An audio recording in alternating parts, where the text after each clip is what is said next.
I found the text at 2:47 a.m. while looking for his insurance card. That's the part that still gets me. I wasn't snooping. I wasn't one of those women who checks her partner's phone. Marcus had sliced his hand open trying to fix the garbage disposal earlier that evening, and we needed his policy number for the urgent care paperwork.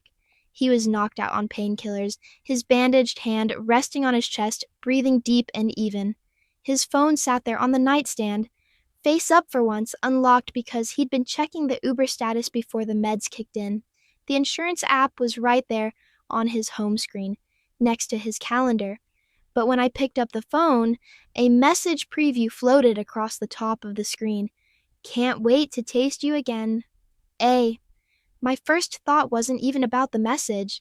It was about how we'd been trying for a baby for 6 months, taking my temperature every morning, marking fertile windows on the app, timing everything perfectly. He'd bought prenatal vitamins last week, kissed my forehead, and said, "Our little bean is going to be so loved." The blue light from his phone screen would become my nightmare. But in that moment, I just stood there in our bedroom, in his old Columbia t-shirt that I slept in, holding his phone like it might explode. The insurance card could wait.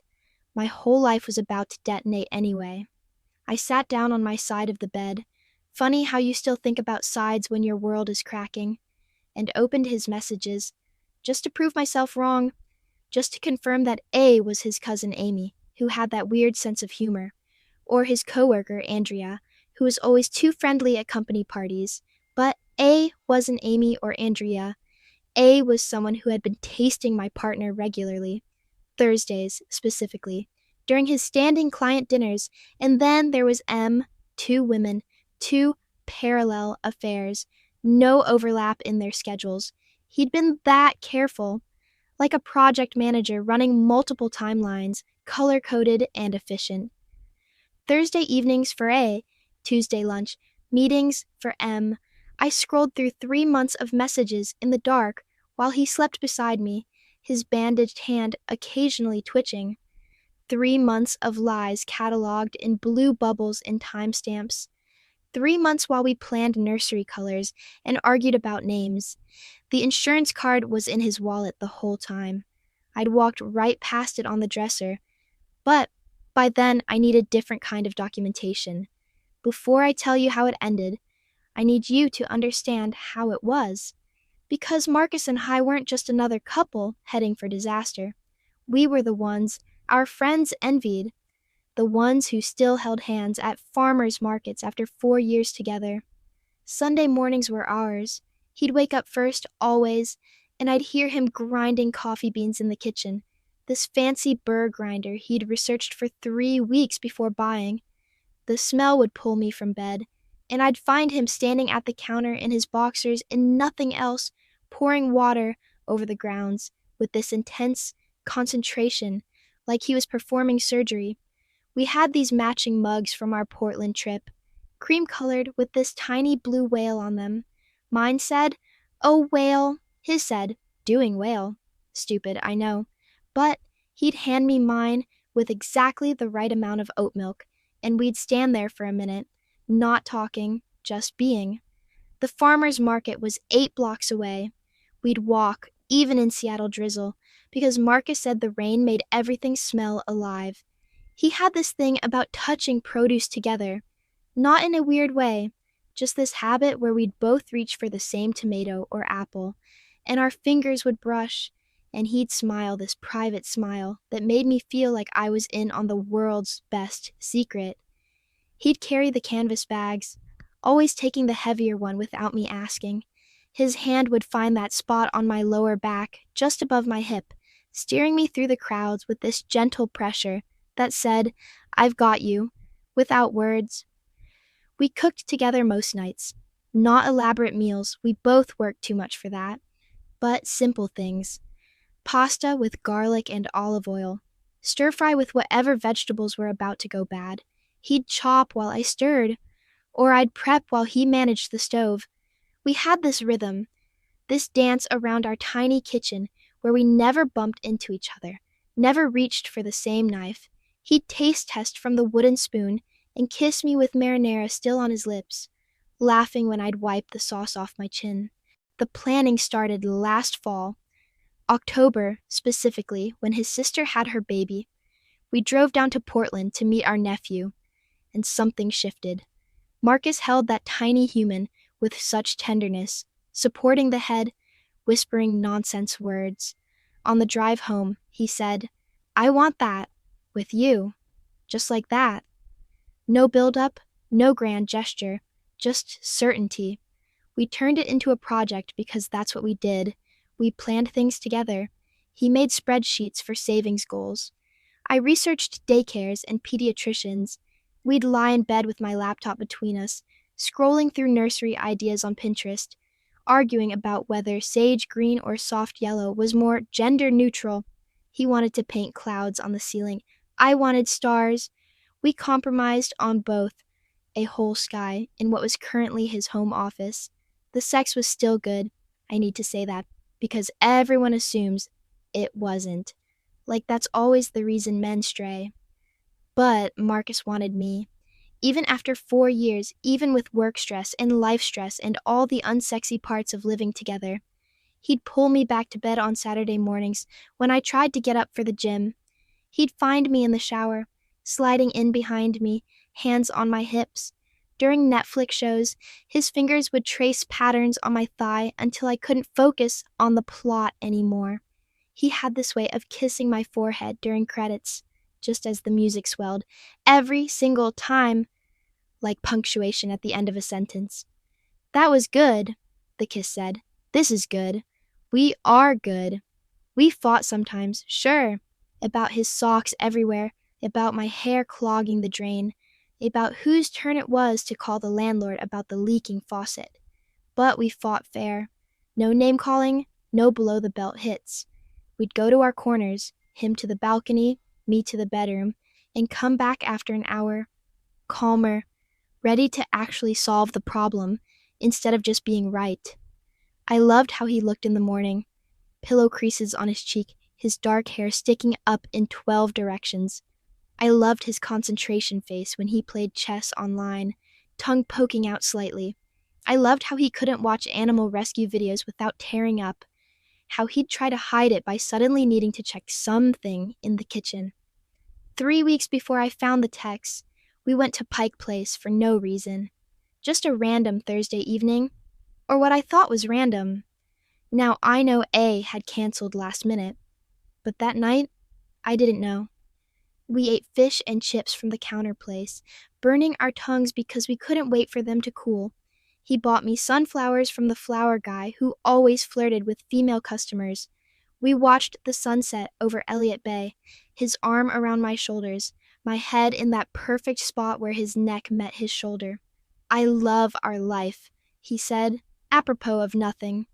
"Me too," I said, and I meant it. God, I meant it with every cell in my body. We were building something.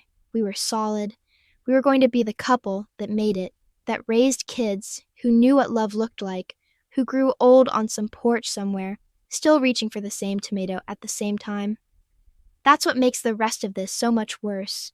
We weren't broken. We were beautiful. Until we weren't. The cracks started showing in February, though I didn't recognize them as cracks. I called them rough patches or busy seasons. My agency had landed a massive tech client, and suddenly I was pulling 14-hour days, living on conference room coffee and kind bars. I'd get home at 10, 11, sometimes midnight, find Marcus already in bed with his laptop, working on his own startup's funding deck. "Hey," he'd say, not looking up. "Hey," I'd answer, already stripping off my work clothes, too tired to even hang them up properly. We became ships passing in the night, if ships occasionally shared the same bed and breathed the same recycled air. The morning coffee ritual shrunk to him, leaving mine on the counter, already cooling by the time I rushed through the kitchen. The farmer's market became maybe next Sunday, until we stopped saying maybe. "You're always too tired," he said one night, when I turned away from his hands sliding under my t-shirt. Not accusingly, just stating a fact. like observing the weather. "I'm sorry," I said into my pillow. "After the launch. After March. I promise." He kissed my shoulder, pulled his hand back. "It's fine. Get some sleep." But it wasn't fine. I see that now. He'd started going to the gym in the evenings, coming back flushed and energized while I sat zombied on the couch with my laptop, still working. He joined a boxing class, started intermittent fasting, bought new cologne, something with sandalwood that was perfectly nice but wasn't the bergamot scent I'd bought him for Christmas. "You look good," I told him one morning, noticing his jawline had sharpened, his shirts fitting differently. "Thanks," he said, but his eyes were already on his phone, scrolling through something I couldn't see. The startup stress was eating him alive in different ways. His co-founder wanted to pivot. The investors were dragging their feet. He'd stay up until 3 a.m. revising pitch decks, practicing his presentation in the bathroom mirror. I'd hear him through the door, the same slides over and over, his voice getting more strained with each run-through. "Want to practice with me?" I offered one Tuesday. "You wouldn't understand the technical parts," he said, not mean, just matter of fact.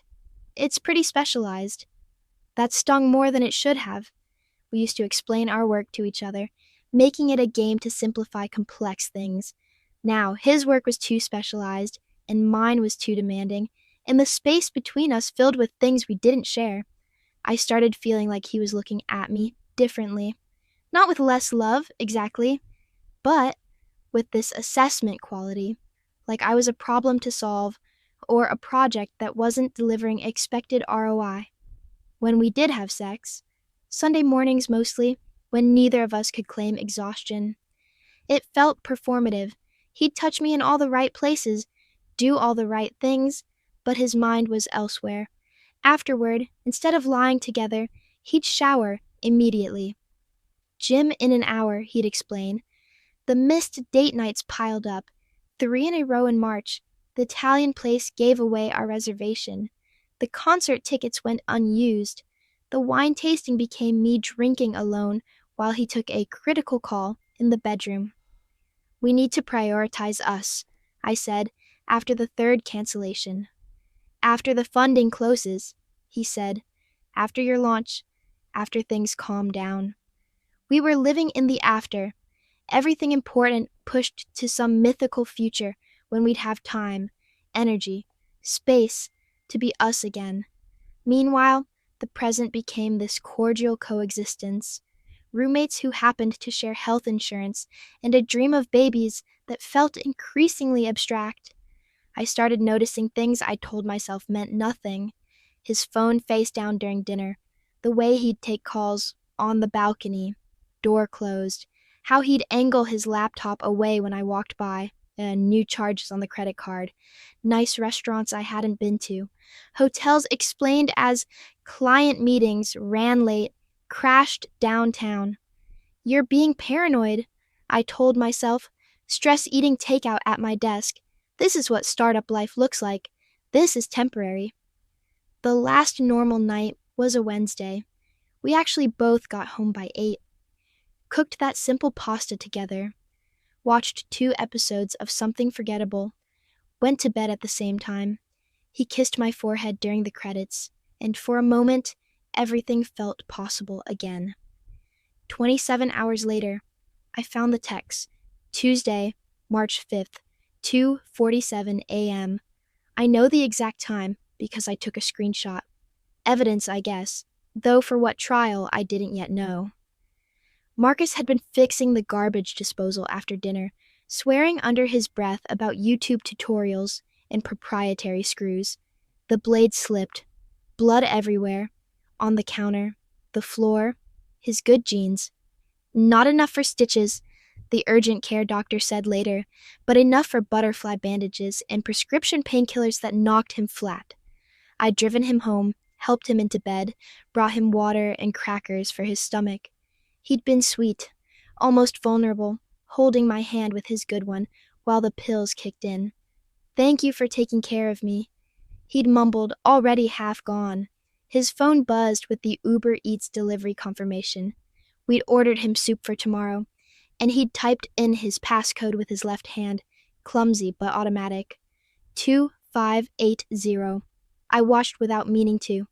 3 hours later, I remembered we needed his insurance information for the claim.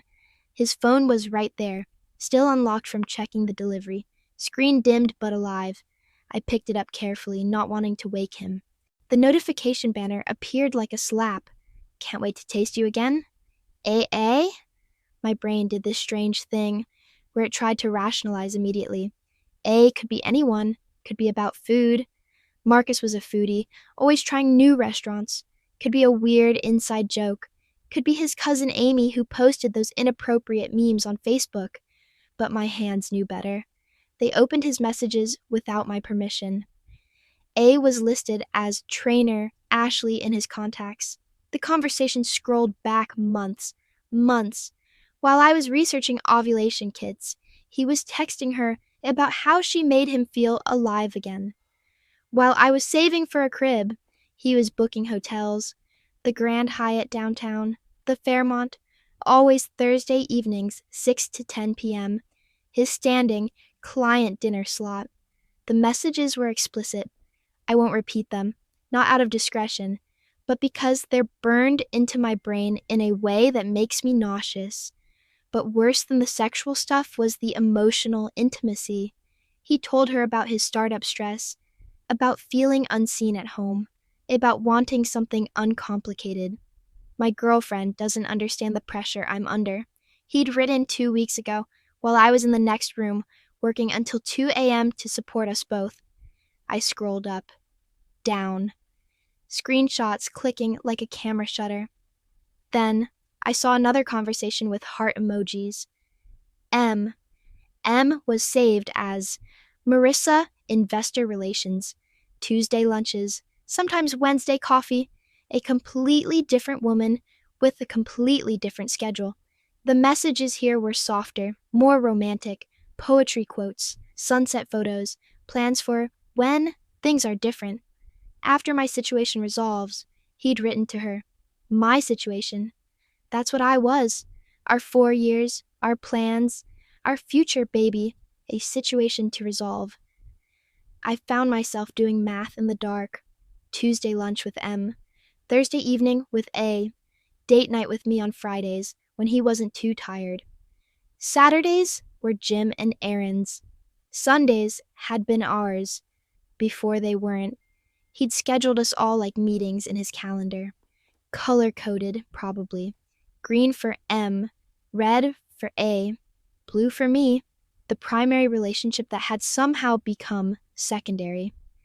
You're scheduling them like meetings, I said out loud to his sleeping form. The words came out like a laugh, but nothing was funny.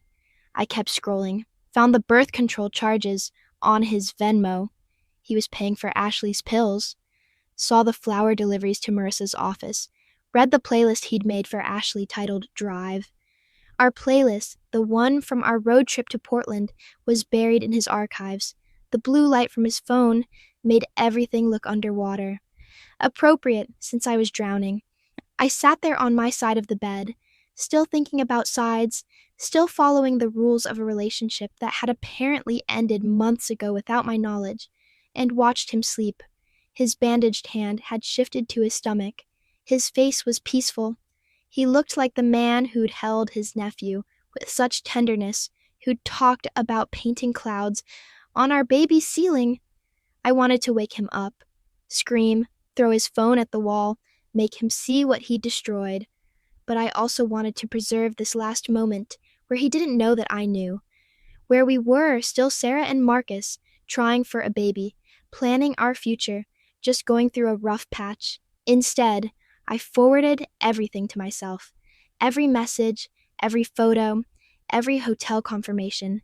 The evidence of my parallel life, the one where I was a fool living in a carefully constructed lie while 2 other women lived their own versions of my relationship. By 3:15 a.m., I was in the guest room with the door locked, his phone back on his nightstand. My whole life detonated in 30 minutes of scrolling. The insurance card had been in his wallet the whole time. I moved into the guest room in 20 minutes. That's all it took to evacuate 4 years of shared space. Grabbed my pillow, the memory foam, one he had bought me for my neck pain. Pulled my work clothes from the closet, leaving the dresses he liked. Took my phone charger, my reading glasses, my birth control pills, laughing at the irony of those. Left my engagement ring on the dresser. We weren't engaged, but he'd bought me this promise ring last Christmas. I'd worn it on my right hand, transferring it to my left in my imagination sometimes, practicing for someday. Now someday was nobody. The guest room had been his office until we started planning for the baby. We'd moved his desk to the corner of our bedroom, boxed up his coding books, made space for what was coming. Now I slept surrounded by boxes labeled Marcus Tech Manuals and Marcus Old Projects. Even the exile space was his. My grandmother's quilt was in the closet, this heavy thing with triangles of fabric from her old dresses. It smelled like cedar and something else, maybe just age. I wrapped myself in it and sat on the pull-out couch that would be my bed for, I didn't know how long. Forever, until the lease ended in July.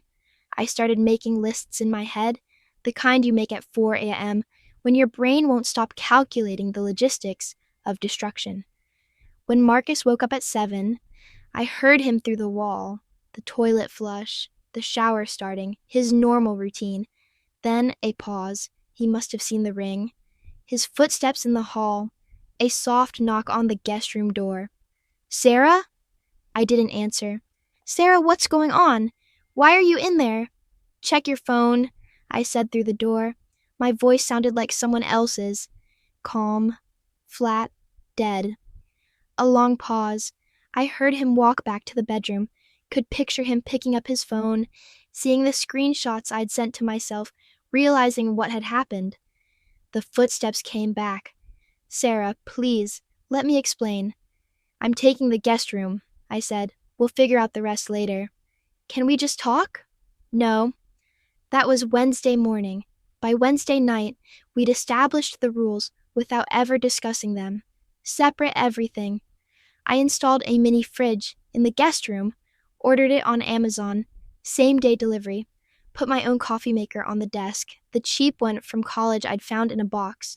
We had 2 sets of keys now, hung on different hooks by the door, his on the brass hook we'd installed together, mine on a command strip I'd stuck to the wall, temporary and crooked. The refrigerator became a DMZ, his food on the left, mine on the right. Separate grocery lists stuck with separate magnets. He shops on Tuesdays now. I know because that's when his oat milk appears. I shop Thursdays when I know he has his appointments. We don't buy anything to share anymore. 2 bottles of olive oil, 2 sticks of butter, 2 of everything, like we're strangers who happen to share an appliance. We text about bills from rooms 15 feet apart. Rent transferred. Utilities paid. Internet due Friday. Business transactions between people who supposedly loved each other 4 days ago. Sometimes I hear him typing, and my phone buzzes simultaneously. The speed of light between 2 people who can't bridge 15 feet of hallway. The bathroom schedule worked itself out. He showers at 6:45 a.m. I wait until 7:30, after he leaves. In the evening, I go first, at 9 p.m. He waits until 10. We haven't seen each other naked since Monday. We haven't seen each other at all, really. Just evidence of each other. His shoes by the door, my mail on the counter. Ghosts haunting the same house on different schedules. Thursday was when the outside world started noticing. James from work squinted at me during the morning stand-up. "You okay? You look tired?" I was going to say like you've been crying, but sure, tired works. I'd applied concealer at 5 a.m., then again at 6, then touched up in the car. Apparently, no amount of Tarte Shape Tape could hide a life detonating. "Just the launch stress," I said. "Sarah, the launch was 2 weeks ago." "Right? I'd forgotten we'd already succeeded." The client loved the campaign. We'd celebrated with champagne I couldn't taste, success I couldn't feel. Everything before Tuesday night felt like something I'd watched on TV, someone else's life I'd been following. Maya called Thursday evening. Best friend telepathy, maybe. Or just the fact that I hadn't responded to 12 texts. What's wrong? No preamble. Marcus and I are taking some space. What kind of space? The kind where I live in the guest room.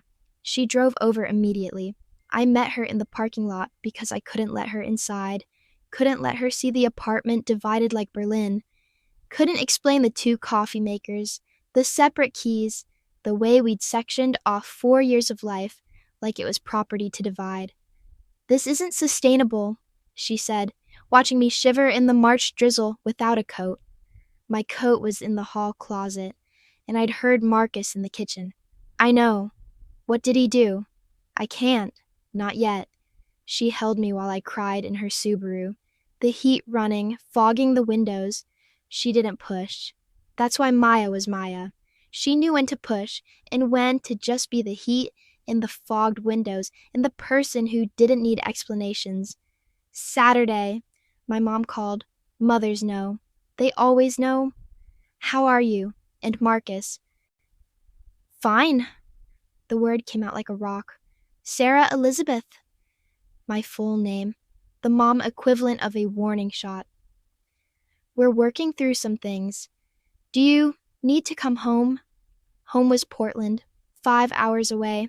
Home was my childhood bedroom, with the glow-in-the-dark stars still on the ceiling. Home was somewhere Marcus wasn't. Not yet. You sound different. You both seemed so polite. At dinner last week? Polite. We'd had dinner with my parents last Sunday, before everything exploded. But Mom had seen it. The distance. The way we'd passed dishes without touching. The way we'd answered questions about the baby plans with, "We're still discussing," instead of the excited chatter from months before. Just tired, Mom. Sarah, I'll call you tomorrow. I didn't call her tomorrow. The weekend was the worst. 48 hours of avoiding each other in 900 square feet. I learned his patterns. Coffee at 7, gym from 9 to 11. I knew, because his gym bag disappeared. Out, completely from 2 to 8, with Ashley, I assumed, based on the Saturday pattern in his texts, home by 9, in his room by 10. I stayed in the guest room, except for quick raids to the kitchen, granola bars, microwave soup, whatever I could grab and retreat with. Sunday broke me a little. We used to spend Sundays in bed until noon, then farmer's market, then cooking, then sex, then Netflix, then planning our week. Now I heard him leave at 8 a.m. and not return until after dark. I spent the day on the pull-out couch, still in my grandmother's quilt, watching our shared Netflix account. He was watching something too. I could see the continue watching titles changing. Both of us staring at screens, pretending the other didn't exist. I found myself living in the gaps, the spaces where he wasn't. If his bedroom door was closed, I could use the kitchen. If his shoes were gone, I could shower without rushing. If his car wasn't in the lot, I could exist in the living room. I became an expert in negative space, in being where Marcus wasn't. Monday, 10 days after the discovery, I ran into him. Literally. I was coming out of the bathroom. He was coming out of his bedroom. We stood in the hallway, 3 feet apart, strangers who knew each other's bones. He looked terrible. Good. He'd lost weight. His shirt hung wrong. His hair needed cutting. The beard he'd been growing was patchy, unkempt. He looked at me like I was a ghost. Maybe I was. Sarah. I stepped around him, went into the guest room, closed the door. Heard him standing there for another minute before his footsteps retreated. That night, I got a text from inside the house. "This has to stop." I texted back, "Then leave." "It's my apartment too." "So is she." No response, but I heard something hit the wall in his room. His fist, maybe, or his phone. I pulled my grandmother's quilt tighter and made myself not care which. April 2nd. Dr. Chen's office smelled like lavender and had too many throw pillows. I'd found her on psychology today at 2 a.m., filtering for infidelity, in relationship trauma and takes Blue Cross. Her first appointment was 3 weeks out, but she'd had a cancellation. The universe throwing me a bone, maybe, or just Tuesday at 10 a.m. being unpopular. "What brings you here?" she asked, like I wasn't obviously a woman whose life had exploded. "My partner is having 2 affairs. Is? Was. Is. Present tense because they're still happening. Past tense because we're over." She had this way of tilting her head that made words fall out of me. The whole story, the insurance card, the screenshots, the guest room, the separate groceries, the text conversations from inside the same apartment. She didn't take notes, just watched me with these steady brown eyes that had probably seen worse. "What did you need that you weren't getting?" she asked when I finally stopped talking. "What?" "From Marcus. Before the affairs, what did you need?" I wanted to say nothing. I wanted to say we were perfect, but the words that came out were, "to be seen." Actually seen, not just scheduled. "Tell me more about that." And suddenly I was crying about Sunday mornings, how they'd gone from lazy exploration to efficient routine, how his hand on my lower back had become automatic, not intentional. How we'd stopped reaching for the same tomato, stopped having to navigate around each other in the kitchen because we'd stopped being in the kitchen together. "I wanted presence," I said. "Not perfection, just presence." "And what do you think Marcus wanted?" "To feel like a success?" The answer surprised me. His startup was failing. I was too busy to notice. He was drowning, and I was making grocery lists and tracking ovulation. So he compartmentalized. He created 3 different versions of himself: the boyfriend planning a family, the man having passionate affairs, the startup founder trying not to fail. That sounds like self-protection. That sounds like bullshit. Dr. Chen almost smiled. "Both can be true." She gave me homework. Not the workbook kind, but the thinking kind. What did I actually want now? Not from Marcus. Not from the relationship. From my life. I drove home. What a joke. And sat in the parking lot for 20 minutes. Marcus's car wasn't there. Tuesday lunch with Marissa, probably. I wondered if Marissa knew about Ashley. If Ashley knew about me, if any of us knew the real Marcus, or if he'd split himself so completely that there wasn't a real version anymore. Inside, I made myself coffee with my college coffee maker, sat at his former desk in the guest room, opened my laptop and started typing. What I wanted: to stop living in negative space, to eat a meal without calculating who bought what, to stop checking his patterns, to feel something other than hollow, to remember who I was before we became we, to stop wanting him to knock on the door, to actually stop wanting him. The last one sat there, cursor blinking after it, waiting for me to delete it or own it, because I did still want him. Not the Marcus who scheduled affairs like meetings, but the one who'd cried at the animal rescue videos, the one who'd held his nephew like spun glass, the one who'd kissed my forehead during credits. But that Marcus was a timeshare, a partial person, and I'd been accepting partial for so long, I'd forgotten I deserved whole. My phone buzzed. Marcus. Therapist suggested we talk. Can we have dinner? I stared at the text. He was in therapy too. Processing, compartmentalizing even his healing. Not ready, I texted back. 3 dots appeared, disappeared, appeared again. Finally, I understand. Understanding. Present tense. We were still understanding each other from 15 feet away. That night, I cooked in the kitchen for the first time in 2 weeks. Nothing fancy. Just pasta with butter, salt, pepper. But I used the good pot. Ate at the table instead of hiding in the guest room. Tiny rebellion, tiny reclamation. Marcus came home while I was washing dishes. Stood in the doorway, watching. I kept washing. The sound of water, the clink of porcelain, the careful space between 2 people learning to unknow each other. April the 15th, 7 p.m. I'd practiced the speech 17 times.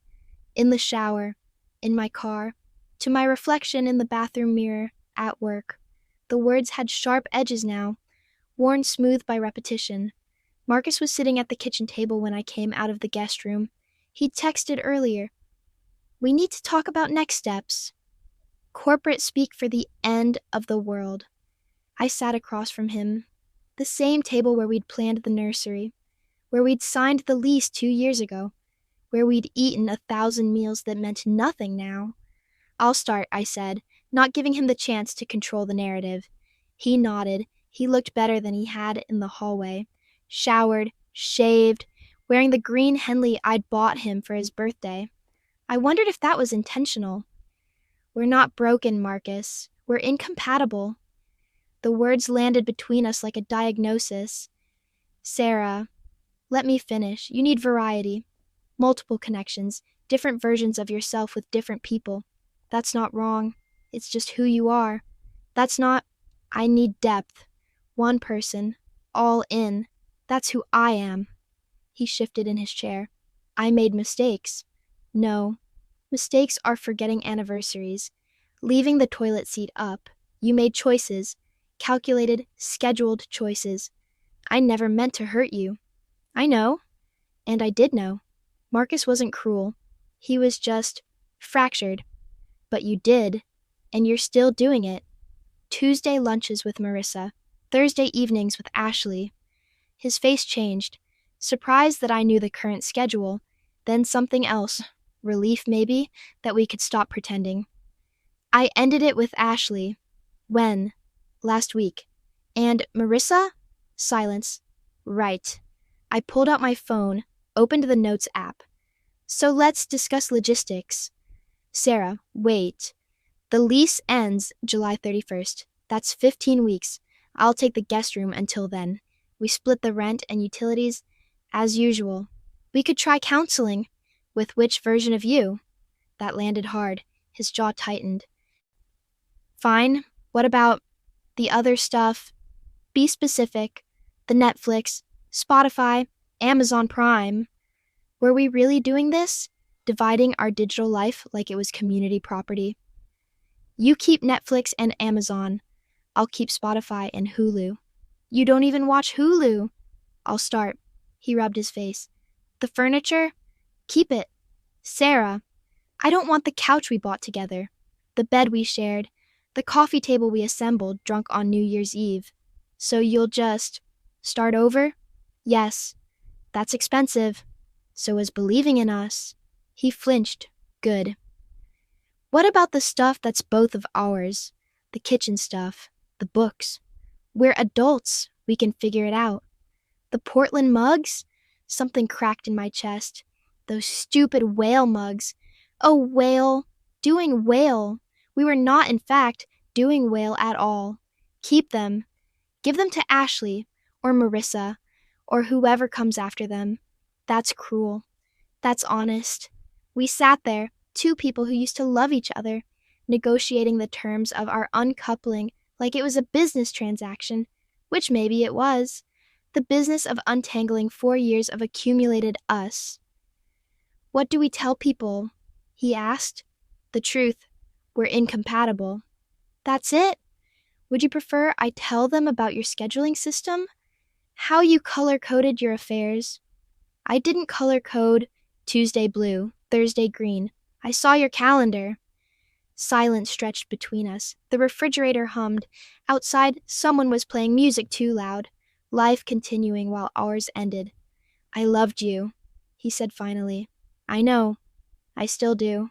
No. You love the idea of me. The Sarah who fits into your Saturday through Monday slot. The one who makes your life look complete. That's not fair. None of this is fair.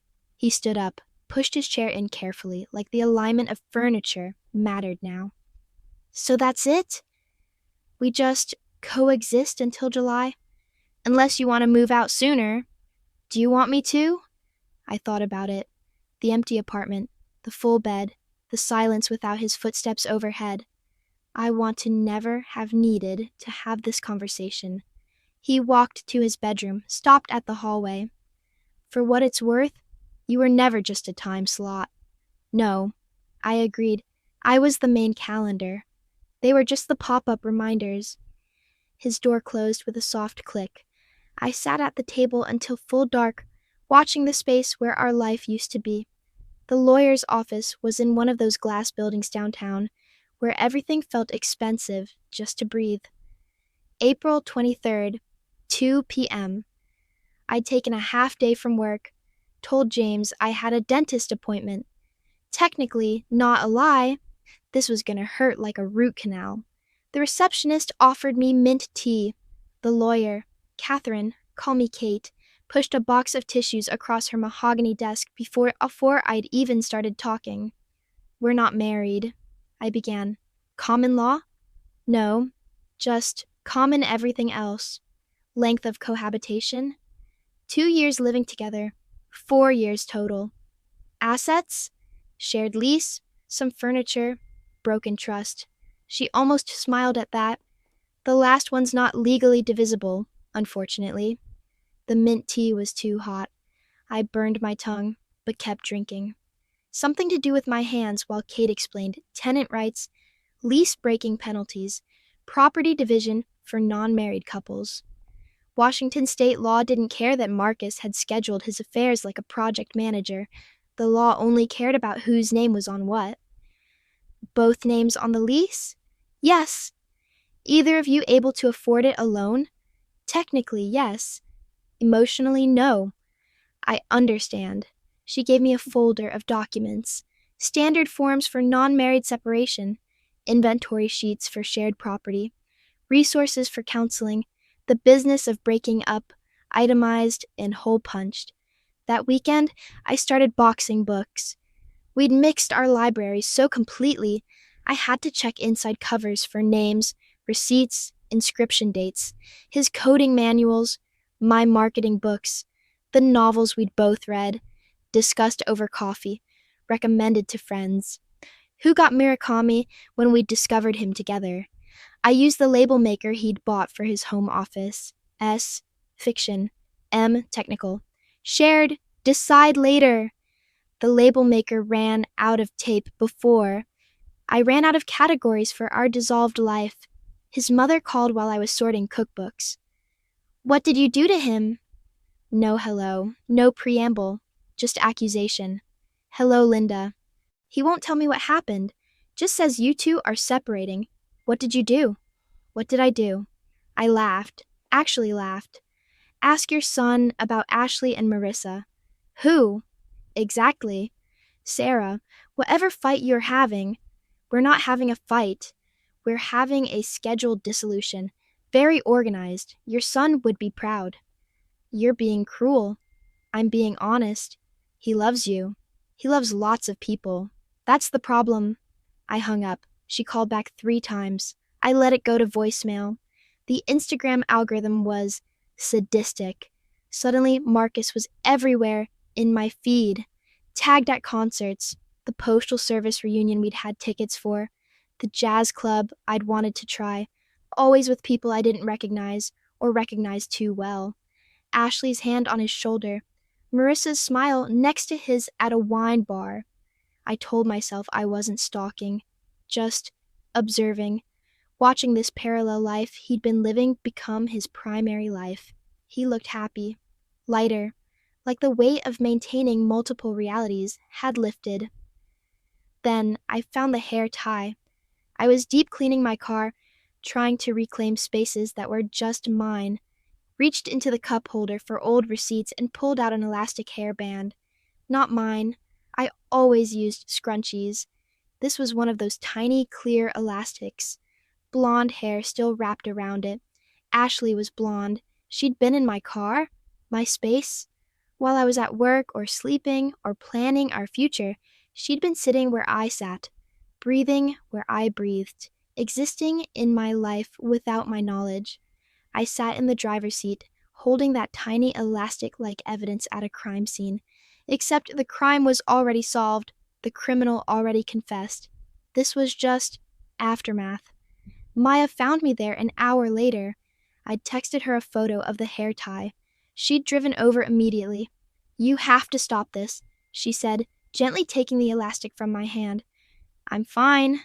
"You're sitting in your car holding another woman's hair accessory." "When you put it like that, Sarah, this isn't you." But maybe it was.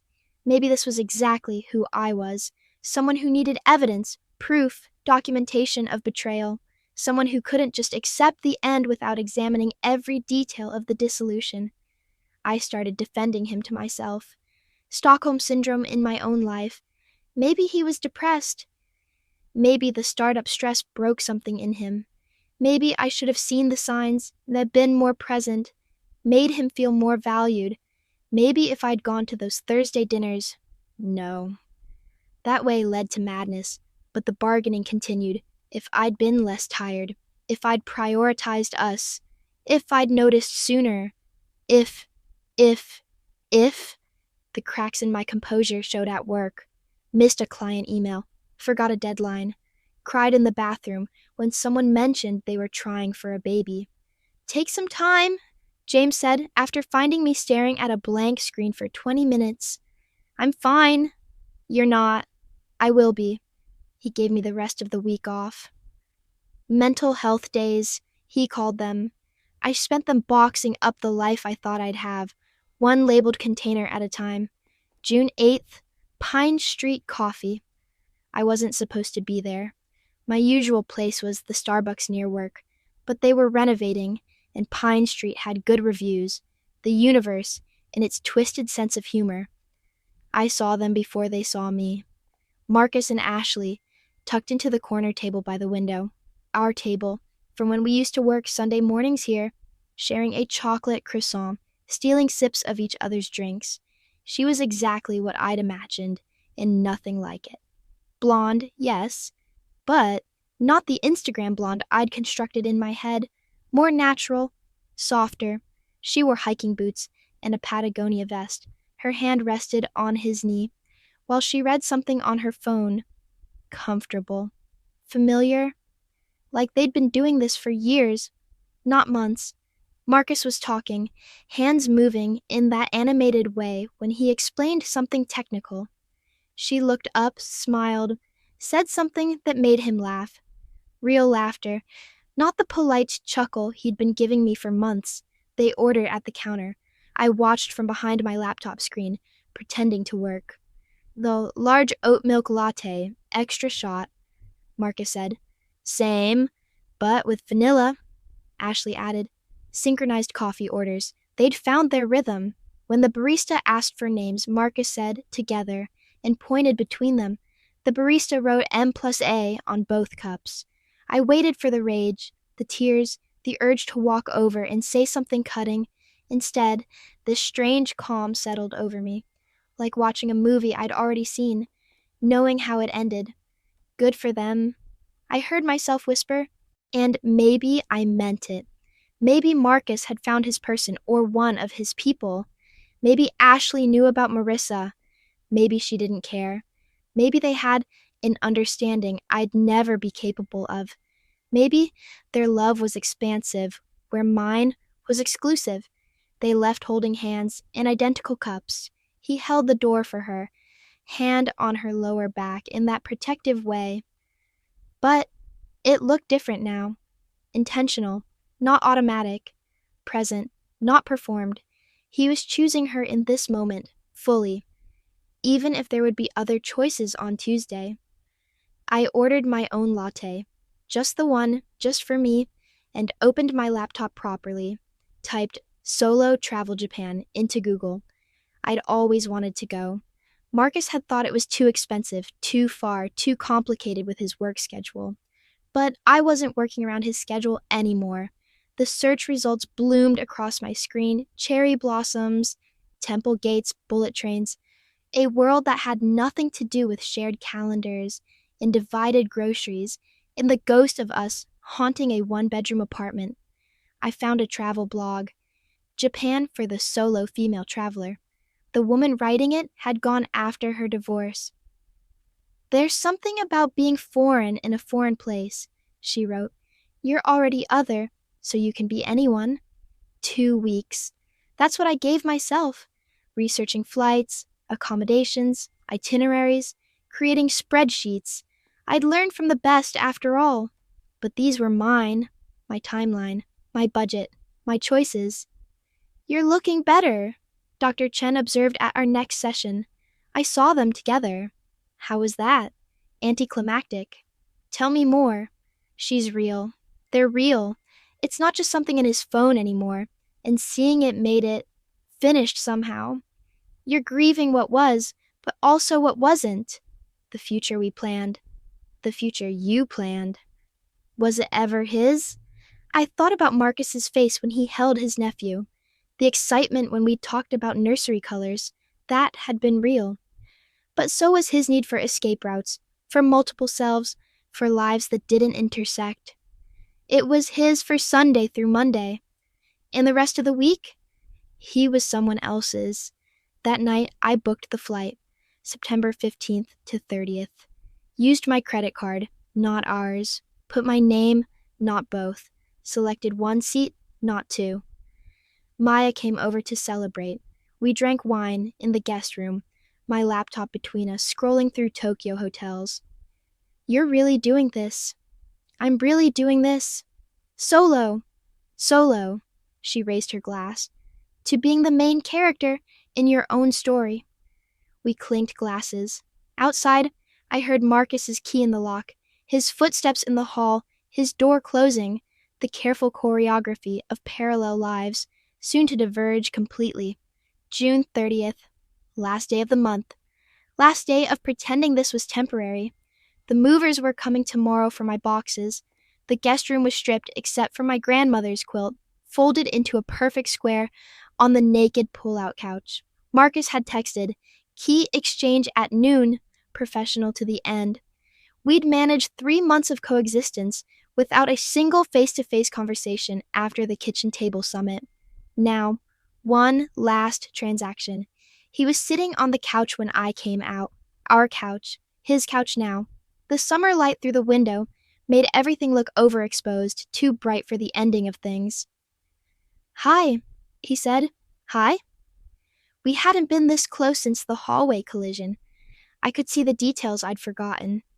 The scar above his left eyebrow from a skateboarding accident, the way his eyes had green flecks in the brown, the perfect imperfection of his slightly crooked nose. Your key, I said, placing it on the coffee table between us. He pulled his off his keyring, set it next to mine, 2 pieces of cut metal that had unlocked the same door, the same life and now surrendered like weapons after a war. Sarah, can I... 8 minutes, I said. You have 8 minutes to say whatever you need to say. He looked surprised, then grateful. Okay, I'm sorry. I know that's inadequate, but I am. I never wanted to hurt you. Intent doesn't negate impact. I know. I'm in therapy. Real therapy. Not just crisis management. Good. I loved you. Love you.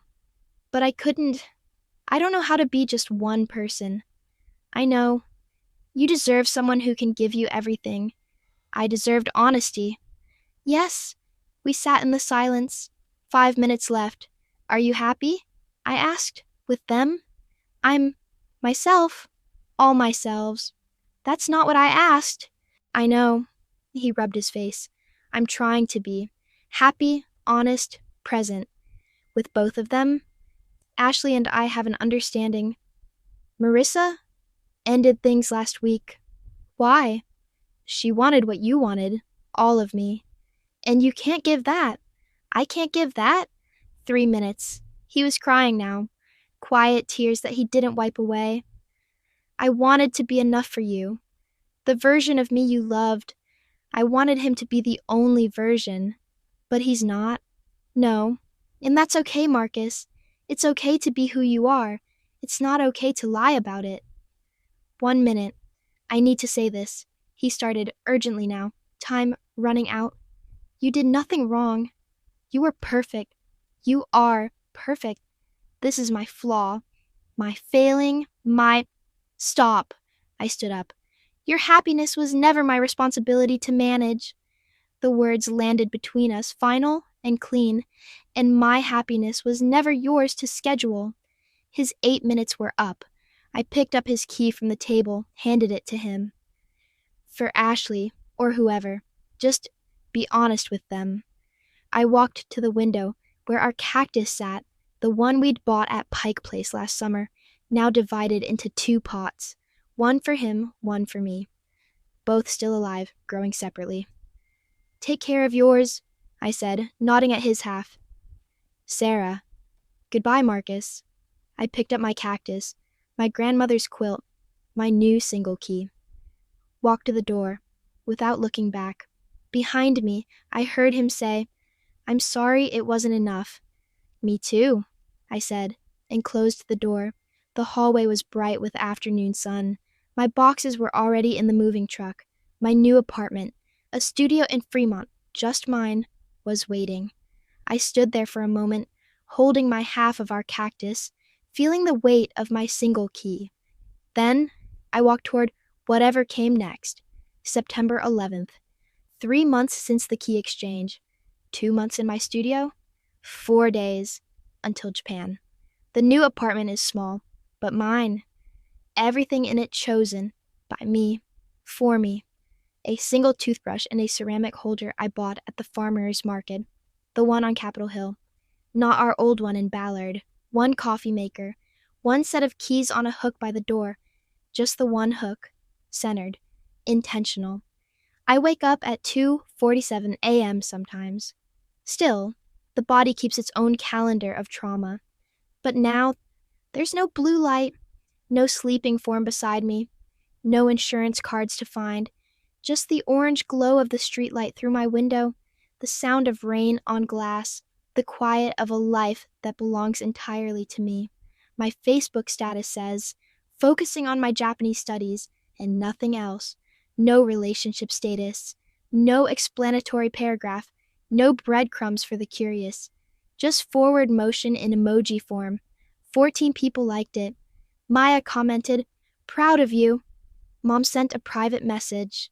Call when you're ready. I'm almost ready. The Portland mugs live in someone else's kitchen now. I imagine them filled with synchronized lattes, or maybe gathering dust in a cupboard, or broken and discarded. It doesn't matter. They're just ceramic. They were always just ceramic. My cactus sits on the windowsill, doubled in size since the division. Turns out they do better with room to grow. I water it on Sundays, talking to it sometimes like a crazy plant lady. We're doing well, I tell it. Not whale. Well.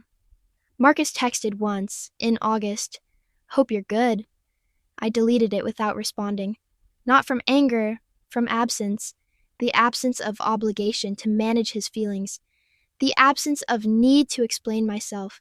The absence of us requiring closure beyond what we'd already given. Dr. Chen asked me last week what I'd learned. That some people love in timeshares and some people love in full ownership. Neither is wrong. They're just incompatible models. And which are you? Full ownership, but now I own myself. Tomorrow I'll pack for Japan.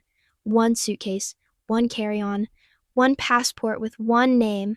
I'll board a plane and fly across an ocean to a place where no one knows I used to be half of something. Where I can be whole and singular and lost in translation. Tonight, though, I sit in my small, perfect apartment. The rain has stopped. The street is quiet. Somewhere, Marcus is probably asleep, or with Ashley, or texting someone new. Somewhere, our old apartment holds new tenants who don't know about the fight by the garbage disposal, or the happiness of Sunday mornings, or the way 2 people can share 900 square feet while living entirely separate lives.